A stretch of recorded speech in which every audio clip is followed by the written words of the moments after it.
નમસ્તે વિદ્યાર્થી મિત્રો સ્વાધ્યાય 1.1 ચેપ્ટર નંબર 1 વાસ્તવિક સંખ્યાઓ.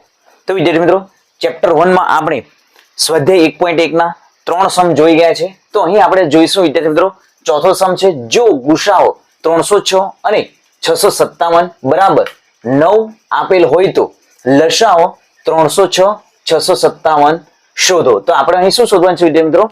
લસાઓ શોધવાનું છે. તો વિદ્યાર્થી મિત્રો અહીં તમે જોઈ શકો છો કે વાસ્તવિક સંખ્યાઓમાં ફર્સ્ટ જે સૂત્ર જે છે ગુસાઓ કૌંસમાં a ગુણ્યા b ગુણ્યા લસાઓ a ગુણ્યા b બરાબર શું થશે અહીં a ગુણ્યા b એટલે કે બે પૂર્ણાંકોનો ગુણાકાર. તો વિદ્યાર્થી મિત્રો અહીં જે a અને b એ શું છે? 306 એ શું છે? a છે અને 657 જે છે એ શું છે? b છે. તો વિદ્યાર્થી મિત્રો હવે આપણે શું કરીશું? તો અહીં આપણે લસાઓ શોધવાનો છે 306 અને 657. તો સૌપ્રથમ તો અહીં આપ્યું છે કે આપણને ગુસાઓ 306 અને 657 આપણે સૂત્ર આધારિત લખી દઈએ ગુણ્યા લસાઓ શું છે આપણો? અહીં લસાઓ 306 અને 657 બરાબર a ગુણ્યા b એટલે શું થશે? 306 અને 657.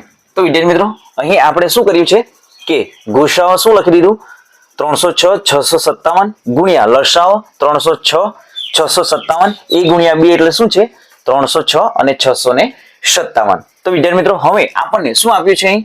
ગુસાઓ 306 657 બરાબર 9. વિદ્યાર્થી મિત્રો આ સમ મોસ્ટ આઈએમપી છે 2024 એસએસસી બોર્ડમાં. વિદ્યાર્થી મિત્રો આ સમ જે સ્ટાન્ડર્ડ મેથ્સ જે છે એમાં આ સમ પૂછાયો છે. તો વિદ્યાર્થી મિત્રો બેઝિક અને સ્ટાન્ડર્ડમાં પણ વિદ્યાર્થી મિત્રો આવનારી જે પરીક્ષાઓ જે છે એમાં આ સમ પૂછાશે. તો વિદ્યાર્થી મિત્રો 2 થી 3 વખત આ સમને તમારી નોટબુકમાં પણ ગણી લો. વિદ્યાર્થી મિત્રો નોટબુકમાં તમારે ગણવું જરૂરી છે. જાતે તમારે નોટબુકમાં તમારે આ સમને ગણવાનું તો જ તમને ખ્યાલ આવશે. તો જોઈએ અહીં નેક્સ્ટ વિદ્યાર્થી મિત્રો અહીં ગુસાઓ શું છે? 306 અને 657 બરાબર શું આપ્યું છે? અહીં 9 આપ્યું છે અને આપણે લસાઓ જે છે એ શું છે? શોધવાનું છે. તો એમને આપણે એઝ ઇટ ઇઝ લખીશું બરાબર શું છે અહીં?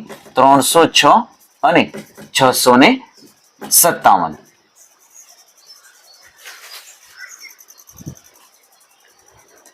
તો હવે વિદ્યાર્થી મિત્રો આપણે શું કરીશું? અહીં જે 9 જે છે એ શું છે?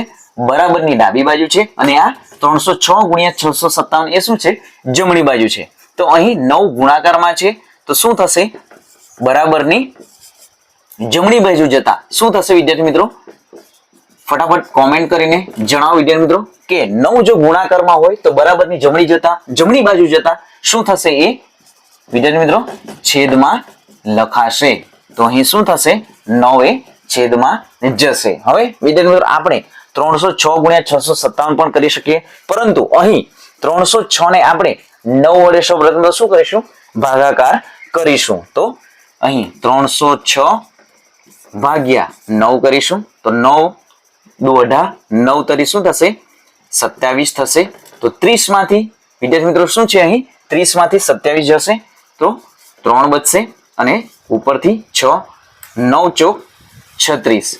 આમ જે 34 ગુણ્યા 9 કરીશું તો વિદ્યાર્થી મિત્રો શું થશે? અહીં જે 9 અને 9 ડિલીટ થશે. આમ 34 ગુણ્યા 657. હવે આપણે શું કરીશું? 657 ગુણ્યા 34 કરીશું 0 7 તરી 21 1 વર્દી 2 5 તરી 15 15 અને 2 17 7 વર્દી 1 6 ને 1 7. ફરીથી એક વખત ગણી લો વિદ્યાર્થી 7 તરી 21 1 વર્દી 2 5 તરી 15 ને 2 17 7 વર્દી 1 6 તરી 18.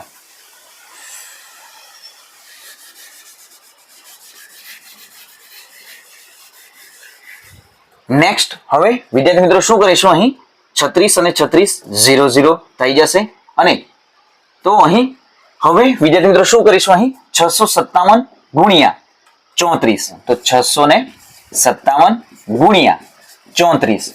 સૌપ્રથમ તો એકમ દશક છે 0 7 તરી 21 1 વર્દી 2 5 તરી 15 15 ને 2 17 7 વર્દી 1 6 તરી 18 18 ને 1 19. નેક્સ્ટ જોઈએ 7 ચોક 2808 વર્દી 2 થશે, 5 ચોક 20, 20 ને 2 22, 22 2 વર્દી 2 થશે, 6 ચોક 24, 24 ને 2 26. તો 8 હવે સરવાળો કરીશું, 8 ના 8, 2 ને 1 3, 7 અને 6 શું થશે 13 થશે, 13 ના 3 વર્દી 1, 9 ને 1 10, 10 ને 2 12, 12 2 વર્દી 1. આમ વિદ્યાર્થી મિત્રો શું છે આપણને સંખ્યા મળી 22,338. તો શું છે અહીં સંખ્યા 22,338. એ શું છે વિદ્યાર્થી મિત્રો આપણો આન્સર છે. તો વિદ્યાર્થી મિત્રો આ સમ મોસ્ટ આઈએમપી છે. વિદ્યાર્થી મિત્રો 2 થી 3 વખત તમારી નોટબુકમાં લખી દેવું. અહીં આપણે શું લખીશું અંતે લસાઅ જે છે એ સાનો મળ્યો છે આપણને 306 અને જે 657 નો જે લસાઅ જે છે એ શું મળે છે આપણને 22,338. તો વિદ્યાર્થી મિત્રો ચેનલને હજી પણ સબસ્ક્રાઇબ નથી કરી તો ચેનલને સબસ્ક્રાઇબ કરી દો. વિદ્યાર્થી મિત્રો આવનારા વિડીયોમાં વિદ્યાર્થી મિત્રો આ રીતે જ આપણે મેથ્સના દરેક ચેપ્ટરોને સોલ્વ કરીશું અને આઈએમપી પણ તમને આપીશું. તો મળીશું વિદ્યાર્થી મિત્રો નેક્સ્ટ વિડીયોમાં. જય હિન્દ વિદ્યાર્થી મિત્રો, જય જય ગરવી ગુજરાત.